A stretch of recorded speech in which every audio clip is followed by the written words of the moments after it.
Imagine if you got to talk to Jeffrey Dahmer back in the day. Do you think his breath would have smelled bad? I mean, just think about it. Up close in person with Jeffrey Dahmer. What type of toothpaste does this man use? I mean, just imagine. What, is it hair for floss?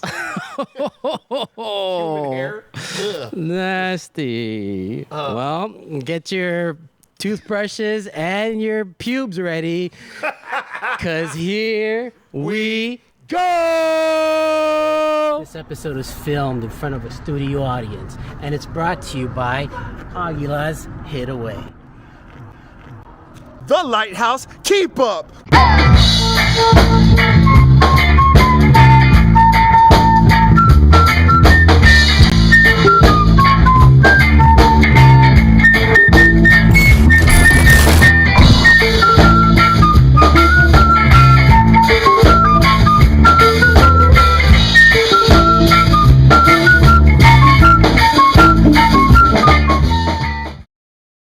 What up, y'all, and welcome back to the Dumb Podcast. I am Don Dario. Yo, what up? And I'm Kev The Allstar. Man, today we've got a good one for you. Woo. We're going to be talking about coming together and the progress of a comic on the Ha Ha Hack. Kev The Allstar, my friend. Yeah. What are we going to be talking about on the dumb topic for this episode? Don, I'm glad you asked. Yeah. It's a good one. It is. We got puzzles in life and how we figure them out. That's right, dude. And as always, we end it with a little jiggity joke session. So kick back, chillax, and enjoy. What up, y'all, and welcome back to the Dumb Podcast, man. We've got a good one for you tonight. Kev The Allstar, how have you been, my friend? What has been going on? I know we haven't had him on the podcast, so what have you been up to, KevTheAllstar.com? Well, you know, if people go to KevTheAllstar.com and all my social media links, they can find and see where I'm going to be, what I'll be doing. But anyway, where have I been? I've been out of town. I was out in Las Vegas for the Lowrider Super Show out there with the car club I'm in. But I was also, most recently, just when I missed this last podcast, I was at a movie premiere. The movie is The Unhitched King. And I mean, and if you will, please don't. Now, I know you've probably seen a comic get slapped by a local rapper from back in the day. But that dude that did the slapping, he starred in a movie called Hitch. So The Unhitched King is based kind of like that, but a flip-flop. It is a comedy. It is good. Go check it out. It will be on all the streaming platforms soon. It's still in movie theaters right now. I play a little extra role in there. You'll see me. I got some decent camera time in there. Yeah. But, just picture Hitch, but where the dude is hired to break up marriages. So The Unhitched King. I like that. It's a film, man. I'm honored to be a part of that. But it's good to be back. It's great to be back on the Dumb Podcast with my boy, Don Dario, comedy.com. Yeah, boy. But hey, let's keep it rolling. That's right, man. And yo, the Dumb Podcast missed you. So many times in the past recordings, I was just like, man, what Kevin would add, Kev The Allstar would add to this would be fucking amazing, man. Oh, there I go with the cussing again. Fuck it. Let's go. It's the Dumb Podcast. We've got an amazing guest for you guys today, Dan. We've got... Okay, should we just announce him straight like that? Go straight into it. There's so much about him, though. I've got to describe the golden hair, the doves flying behind him. Yes, guys, really great comic, young comic, just started. Really proud of this guy. I'm very excited. He's very good. He's a very close friend of mine. Please help me give it up for Tate Pinnock. Yeah. What? Fucking great to be here. Fuck yeah. First appearance on the podcast. You'll see me here all the time, I'm sure. Fuck but they yes, don't know dude. that previous episodes you were working in the background. Oh yeah, tell him. What were you doing here? So, I love Don Dario.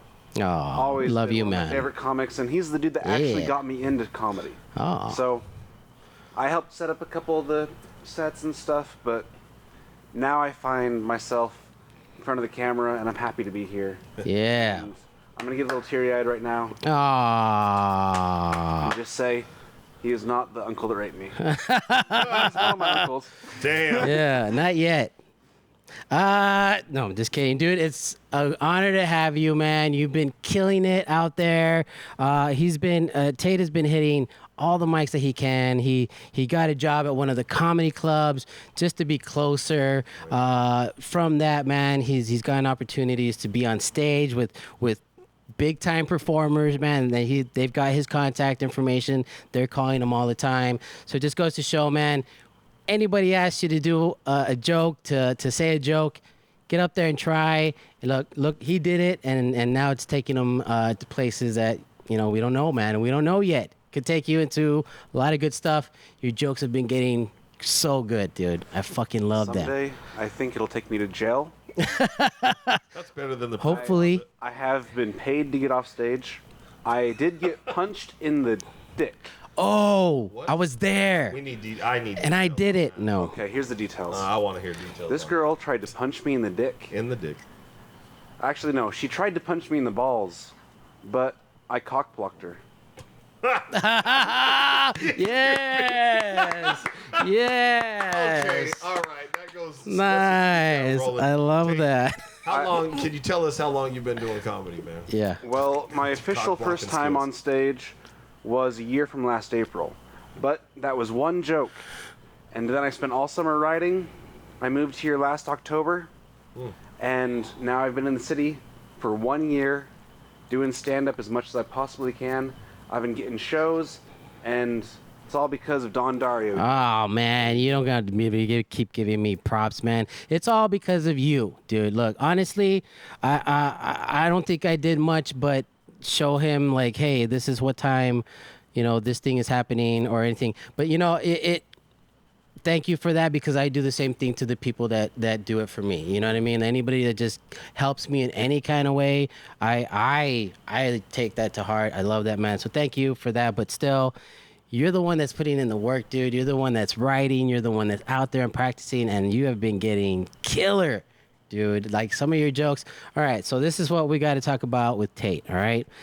Tate is I don't know if you can see him here, but first of all, he resembles an old school comic, and his delivery is exactly the same. Do you know who I'm talking about? Tate, who are we talking about? Who are you always getting compared to? Everyone compares me to Mitch Hedberg. Yeah, that's Mitch Hedberg. Put the glasses on him, God. and then he's got the delivery. Mainly because I'm going to probably overdose someday. No. See, it's short. It's short delivery. It's good. You know what I mean? I think it's the same thing. It's good. It's really good. But that's hard, man. We all learn to do like setup punch. Sometimes we can't shut up, so it turns into a paragraph. And Tate just straight up, man. I love those jokes. So thank you for being with us, man. Today on the Ha Ha Hack, we're going to be talking about just that. The progression of being a novice comic and then progressing from there. Now you've done comedy competitions, right? You've done big shows at big clubs.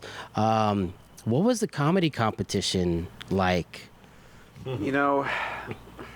I went into it not expecting much.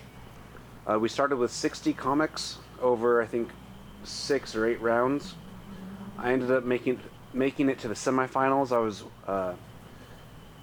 one in the top 20 of the 60 comics, and that was just very nice to see, But it was kind of like stepping into the next realm, the next level of comedy, because it wasn't just a show that someone knew someone they got onto. It was hand-selected people who were still new at comedy, but kind of already were good in getting shows, and so it was good to compare my comedy to theirs. And we all had different types of comedy.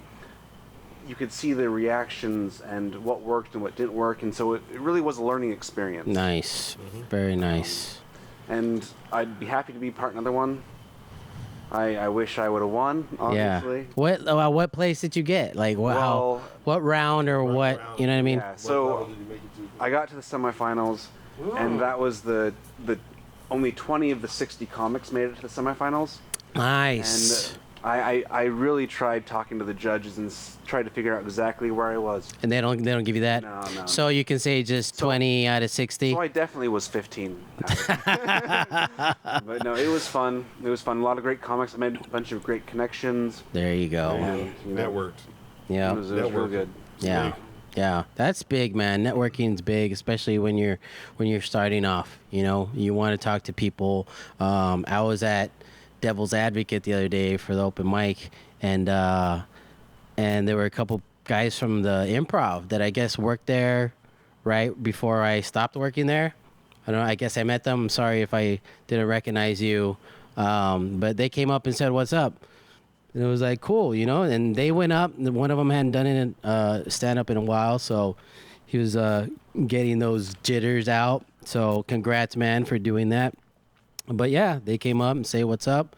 That's how you do it, man, instead of just sitting there and hating everybody like some of the guys that have been doing it for a long time already. You know, I don't even understand why they do it. But yeah, man, what else about the progression that you want to talk about? What do you think we should talk about, since you are the person that's in that spot probably the most, because you didn't just start. How long was it ago? About a year? Well, it was a year since I moved to the city. My first time in front of the mic was a year ago from last April, but I'd been thinking about doing stand-up for probably 3 or 4 years, listening to various podcasts, and that's why I really relate to what Don is saying, because a lot of the time you are kicking yourself in the ass, you know, because you want to do something, but you're not really getting up there, doing the mics, putting in the work yet. And it takes a lot of courage to start doing that. And especially at a mic like Devil's Advocate, which, I mean, that's one of my favorite mics because of how hard it is, but it's also very discouraging because of how hard it is. What makes it hard? Because 90 to 95% of the people there are comics. And comics generally are studying the art more than they are participating and laughing in it. Right. So if you go to a show or an open mic that has more just random people there, you're going to get a lot more laughs. Right. But Devils, if you make the comics laugh, you know you have something that's going to kill in front of a real audience. And so that's why I love the mic, because you can really test out and find out what's worth telling on stage. Yeah. But new comics are going to be discouraged. Definitely. You really think that making a room full of comedians laugh is the same as making a room full of just your average, you know, people that are just there to laugh? Because a comics, like how I like to say, that's why I felt so comfortable when I got into comedy, was I needed to find my like surroundings. So when I left the military and when I decided to do stand-up, I was like, oh shit, I can be my sick, twisted self around these people. It's great. But if I say some of the things I say around comics and or veterans in civilian world, you know, they're not laughing. Yeah. I'll laugh. The comedians on the left side of the room will laugh.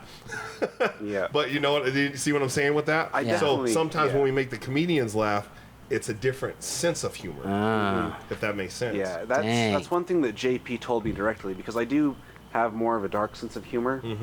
But so that's why maybe Devils is a better place for me than other comics, because I'm looking for my specific audience who I think will appreciate that dark sense of humor, whereas I'm not really going to pander to or be appreciated by the masses as much as, you know, Jeff Dunham or any just like Brian Regan, any comic that can have a wide audience of appreciation. I got you. And so comics generally do have a more messed up sense of humor, and so if I make them laugh, that is my target audience. I love it. And so I'm looking for the long-term goal of building my stuff up and then finding my audience, not finding my audience and catering towards them. Nice. Well said. Yes. Thanks. Love appreciate that. But Very good. Very good. But at the end of the day, we're all trying to make money. And Bam! You heard it here. Hit him, son. so yeah, I will take a corporate gig, and I will use all of my 30 seconds of clean humor. I'm telling There you go. Man, look, I've asked people, so where I, you know, I'll throw his name out there. So Tony Vici's, right? Well, I've heard a lot of people, different. Oh, so you took his class? Well, he teaches you to write clean, and he only does clean. No, not at all. Like, doesn't care. But there's an art to learning how to write clean and doing clean comedy, such as the gangsta ass rap that I prefer to listen to.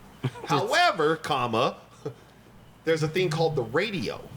So if you want money, sometimes you have to just put that parental explicit lyrics on there and or make a radio version of your song. So that way, there you go. Money comes and they say, oh, well, we need you to be clean. They might know that you don't prefer to do clean, but do you want the check or not? And some can say, oh, well, you sell out or whatever. That's a whole nother ballgame, I think, to say sell out. Dude, there's a different level of being professional and delivering what the person hiring you is requesting.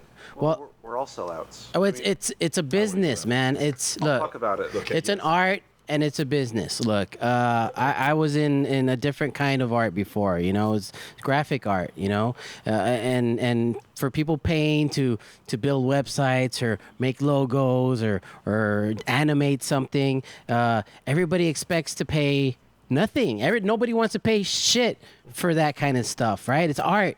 Same thing with comedy, So if somebody's gonna pay an artist to fucking do their art, take it. I don't give a fuck. Right. Sell out nothing. Like, it's just being paid for my art. Now a sellout is when, they've already made it big. They don't need anything else, and they give up on their values. That's what it's a sellout. It has nothing to do with money. I like it. So that's just my input. So yeah, I will retract that based on that view. As far as when I say sellout, we're all sellouts. We're all selling our time for money, regardless of what job you have. Right. Okay. Whether you're in the military or you're a bagger at Walmart, we're all selling our time. Time for money. And grandma. And we are using our skill as comics to make money. And like a graphic artist, you will take the jobs you might not want to take and cater to certain graphic styles you don't appreciate. Right. So you can someday be exclusive with the jobs you take. Right.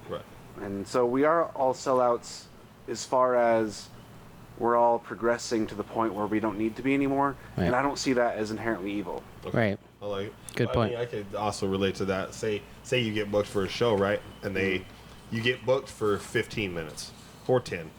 And you get there and the promoter says, oh, so-and-so didn't show up, or we have a surprise guest in the audience and they want 5 minutes. So we're going to dock you 5 minutes of your set. Yep. And but that doesn't deflect my money. Right. I still want my same pay. Right. And or my time. But that sucks because in my head I'm pretty much set where I want. But that's also the skill that we learn from going to open mics and doing more shows. Okay, I gotta take this 10-minute set and make it a 5-minute and give the people what they want. Well, mainly the promoter. Right? I mean, and when it's all said and done, mainly and can I get on stage, show up, do my time, sell out, I guess, make my money, do my time, even if it's not a paid gig. Yeah. Because that's more opportunity, it's more networking, and it's getting out there and doing the craft. Yep. And that's going to bring you back the next time. Like, okay, he didn't bitch, he didn't complain, and or she, they, them, whatever you want to fucking call. But, can you do the craft? Or if they say, hey, I'm hiring you for 5, you show up and they're like, hey, I need to do 15. You ready? Oh, see, there you go. So that's you never know when that opportunity is going to come. Yeah, you don't ever know. And to those promoters out there, man, that's what I'm saying is, there's ever going to be a time where you need extra time.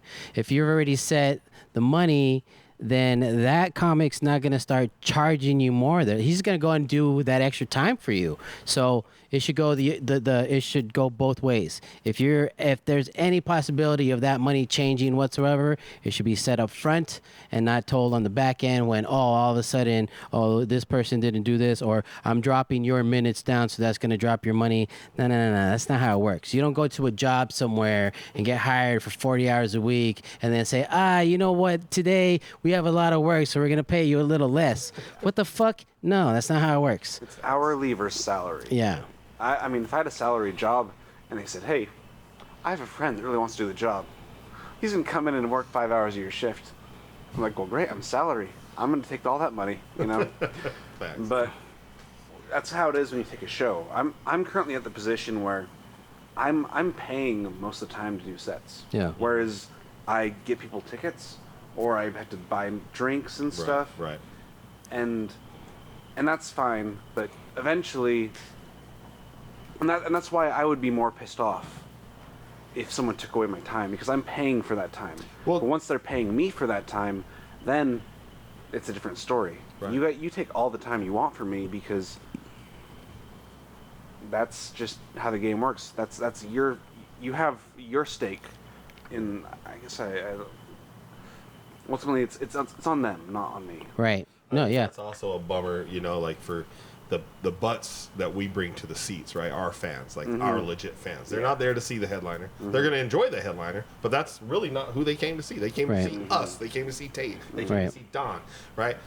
But then we get after the show, we get the complaints like, hey, how come you only did 5 minutes? How come it only seemed like you were on there for like 7 minutes? Yeah, what happened? So is that on our fault to tell them?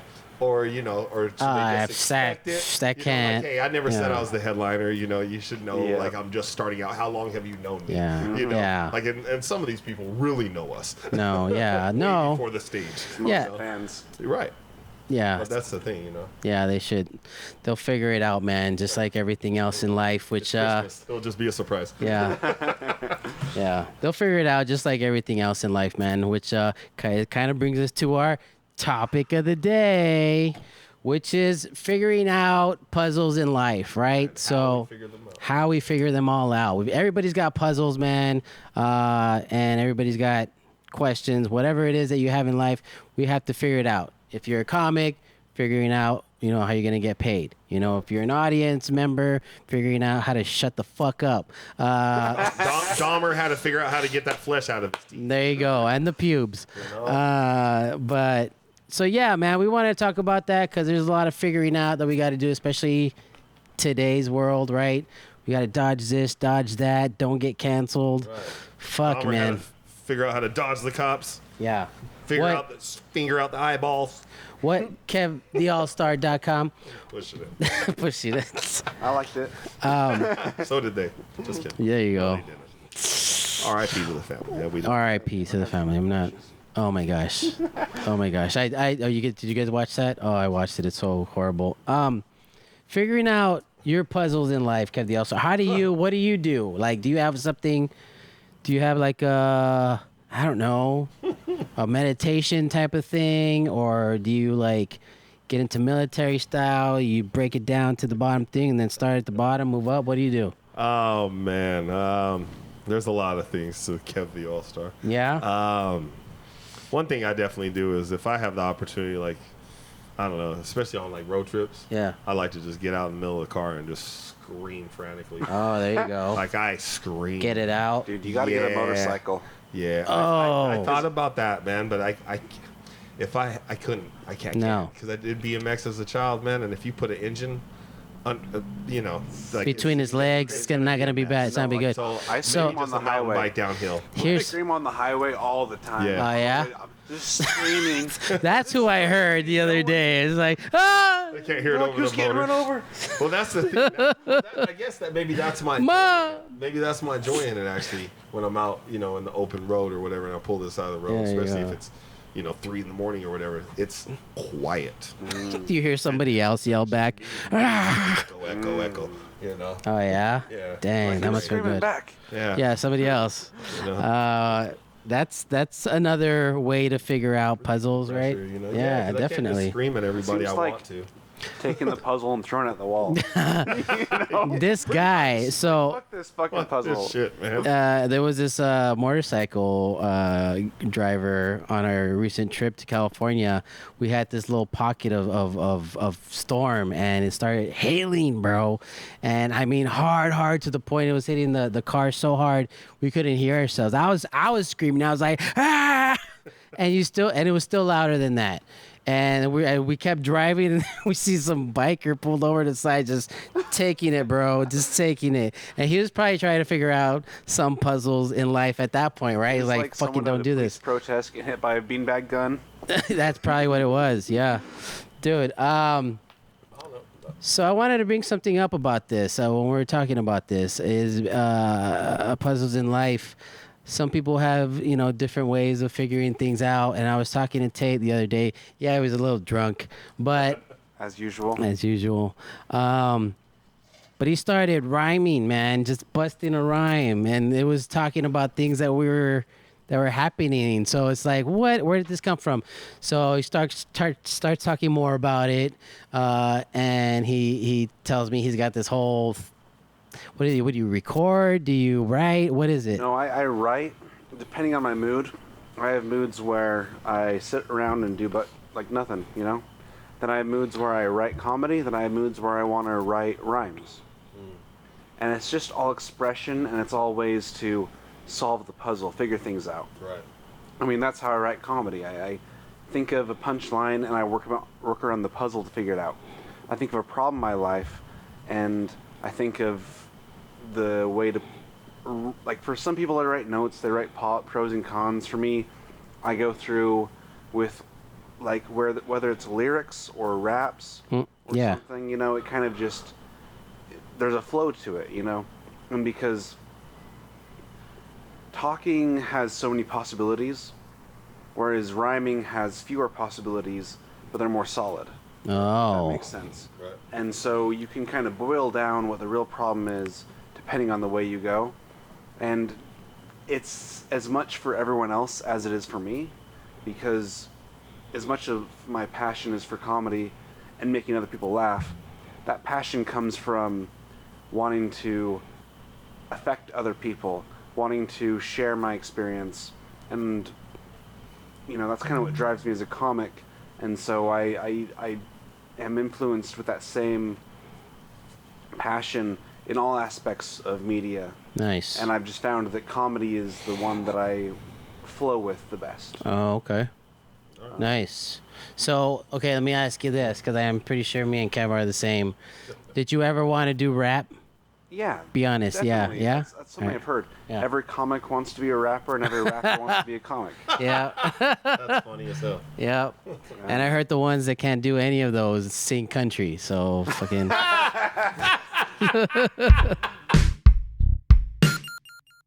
Oh, welcome, ladies and gentlemen, boys and girls, children of all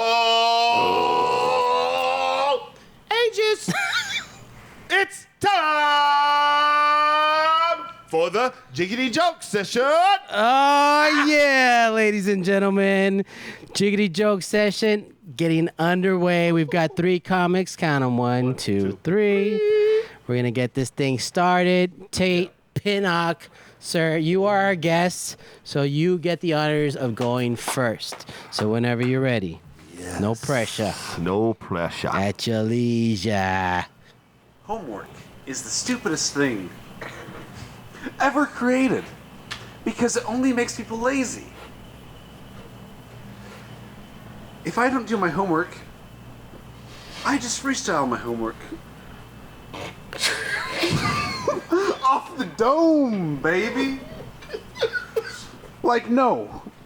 I'm not presenting on ozones or a-holes. We talking about cooking cocaine, Yeah! Yes! Oh, that was amazing. Oh, that was so good. That was so good. I know I was building up. Oh, baby. Oh, that was awesome. All right. Great job. Great job. Kev The Allstar, you are next, sir. It's stupid to say that muscles look sexy on everybody.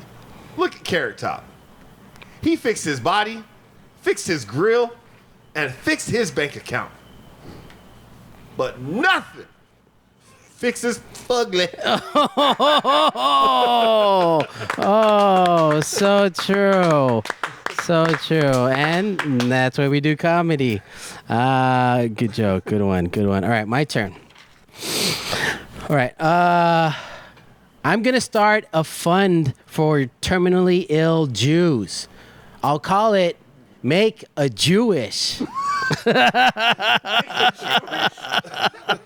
Yeah, nice.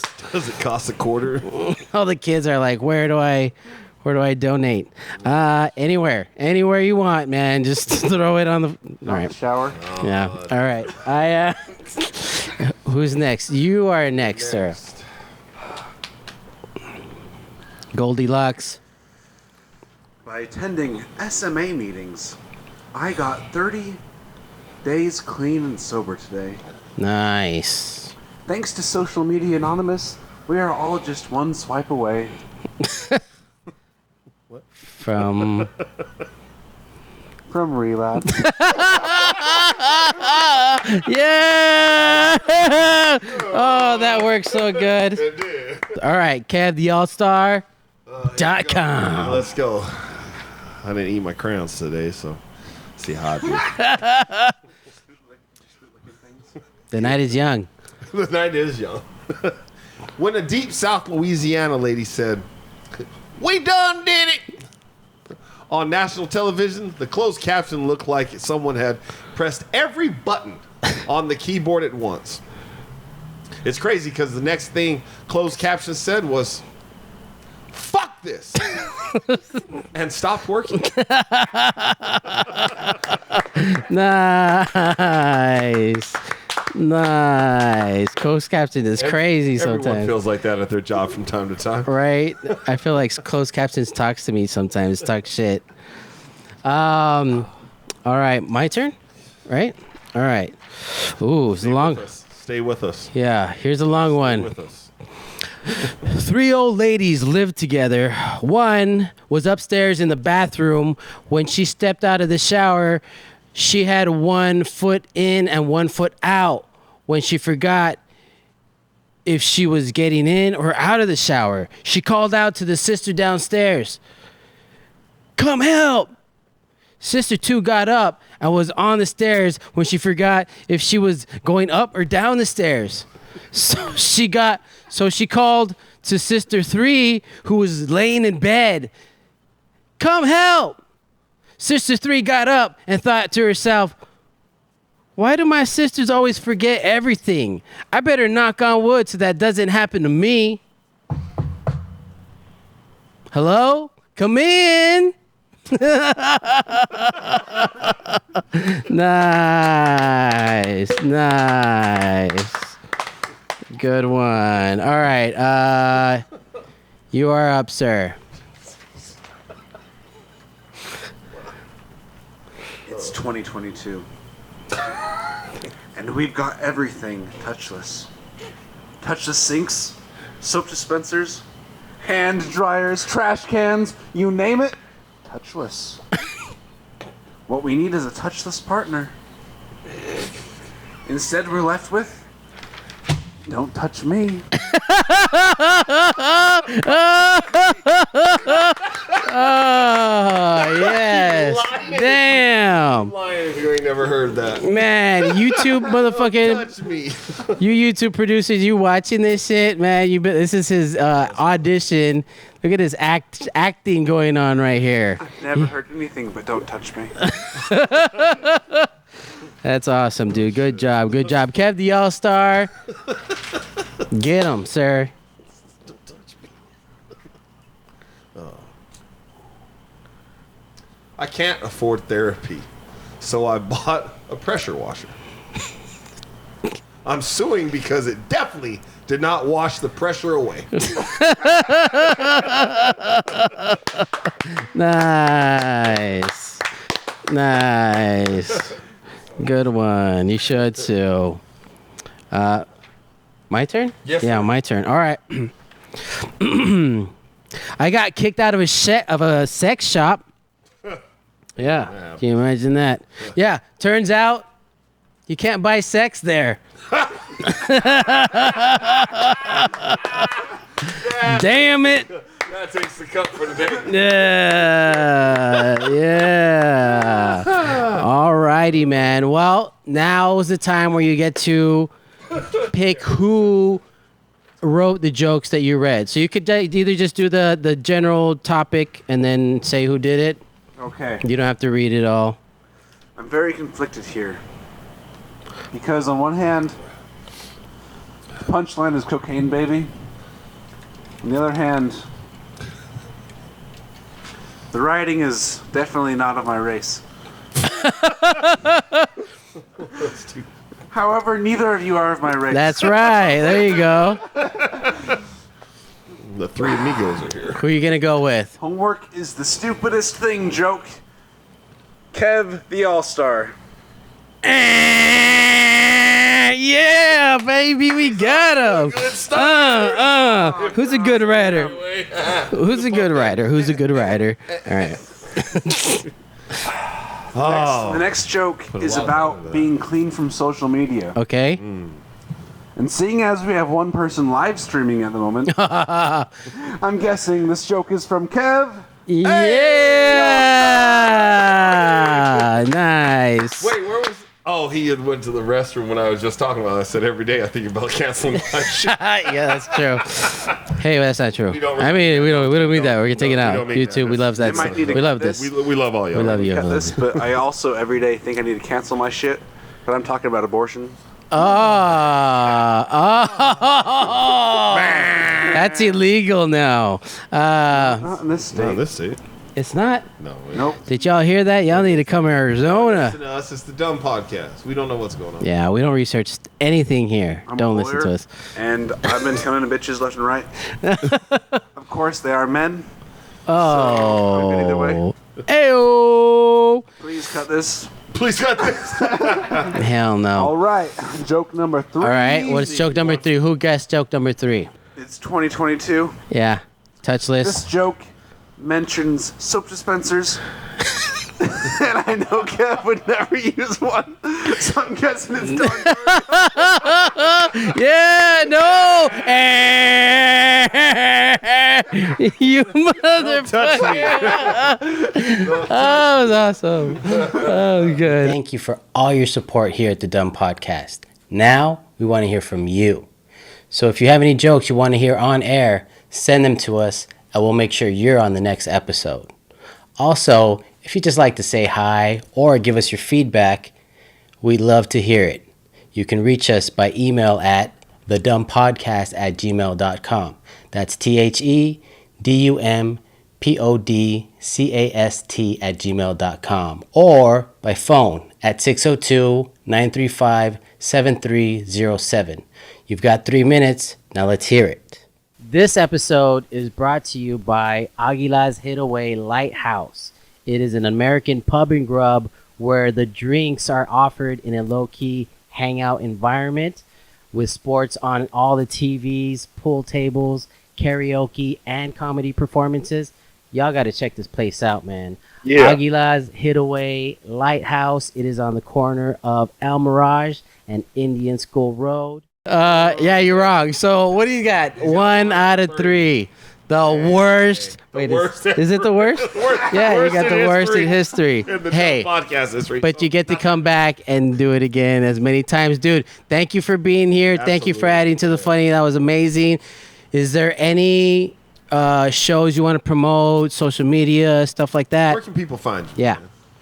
So, currently, I have 2 shows this month. Okay. Unfortunately, they both will have been long gone by the time this podcast is released. Oh, wait. So that means they're this weekend? Yes, sir. Okay. That means they're this weekend. But every Thursday, the Purple Turtle. Yeah. We have a great show, free for everyone. And I'm going to make a guest spot on at least half those. So you come out, you see me. You're going to see a lot of fucked up shit. Hope you don't like your religion or your uncles. Well, if they like their uncles, they might. Yeah. Actually, if you love your uncles and you really love your religion, nice. You're going to love my show. Go to it. So what about your handle? Did you give your social media handle? You can follow me at Tate Pinnock. How do you spell it? TatePinnock. Nice. You can also follow me right now. I'm going to be leaving Aguila's Hidaway. I'm on a black motorcycle. I doubt you're fast enough to follow, but if you are, then you're probably a cop. Yeah, if you just see somebody in a motorcycle just screaming as he passes you, that's Tate. Pull him over. Over the engine. I do accept donations. I'm currently part of Make-A-Wish. I am terminally ill. I will die in the next 70 to 90 years. Donate now, please. Tate, thank you for being here, man. Thank you for everything. Just so that people know where you were playing at and maybe they can check in the future, what clubs or what show did you have this weekend? I do JP's Comedy Club about once a month. Nice. I do Toso's Bar and Grill Nice. about 2 times a month. And I do Purple Turtle about once a month. Nice. Good job. I do CV Live maybe once every 3 months. Nice. And I'm always ranting stupid shit in my backyard when I'm drunk. If you want the address, you gotta suck my dick first. Follow them. You guys got the Tate social Pinnock. media. Everywhere at Tate Pinnock. Or you want to look at my ass? It's OnlyFans. Golden locks. Ryan Reynolds. There you go. Yeah. Thanks, dude. You have to come back sometime, dude. Thank you again for being here. Everybody out there, thank you for watching. Remember to like, subscribe, tell your friends to like, subscribe. Thank you so much to everybody that has done that. And remember to stay safe and have fun in life, folks. And live to laugh and laugh to live, because without laughter, what's the point? True. Yo. Peace. Peace.